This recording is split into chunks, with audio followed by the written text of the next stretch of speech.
প্রিয় শ্রোতা বন্ধুরা, আমি বেশ অনেক বছর ধরেই নিজের খেয়ালের বসে ভালোবেসে টুকটাক লেখালেখি করি। সেই লেখাগুলো যে কোনোদিন পাঠ করা যায় সেটা কোনোদিন মাথায় আসেনি। আমার কিছু শুভাকাঙ্ক্ষী, কিছু প্রিয় বন্ধুদের অনুরোধে আজকে আমার নিজের লেখা একটি কবিতা পাঠ করছি। কবিতার নাম রাজা। কলমে ও কণ্ঠে আমি জয়শ্রী। শহর জুড়ে আলোর রাশি, ঝাড়বাতিরা জ্বলে, কোথায় যেন গানের সাথে ময়ূর পেখম তোলে। রাজার বাড়ির সিংহ দুয়ার ফুল আর পল্লবে, সাজছে আকাশ, সাজছে বাতাস ফুলের সৌরভে।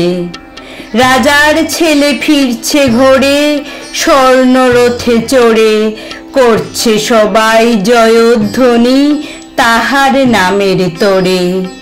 ভিড়ের মাঝে অবাক হয়ে তাকিয়ে দুটি চোখ, দেখছে কেবল স্বপ্ন সম ছবি নিষ্পলক।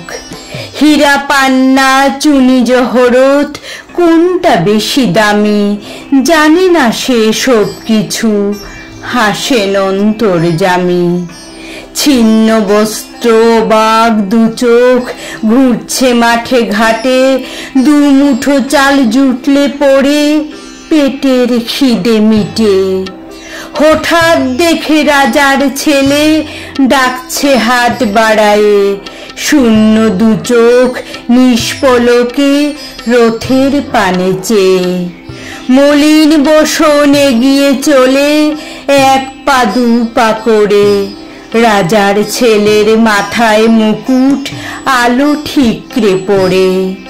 তৃপ্ত চোখে তাকিয়ে দেখে রথের থেকে নেমে, হাত ধরে তারে নিয়ে চলে নিজের আসন পানে।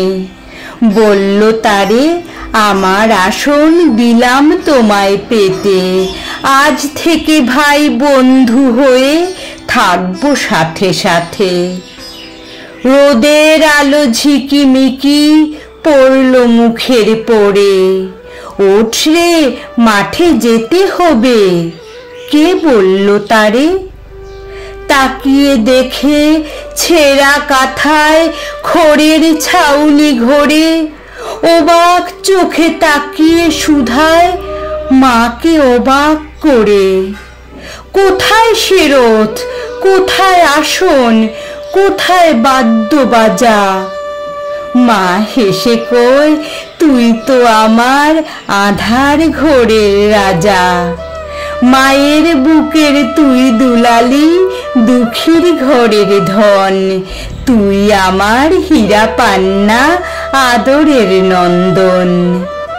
আদরে সোহাগে মা ছেলেতে তাকায় মুখের পানে, পূব দিগন্তে সূর্যি হাসে তৃপ্তি চোখের কোণে।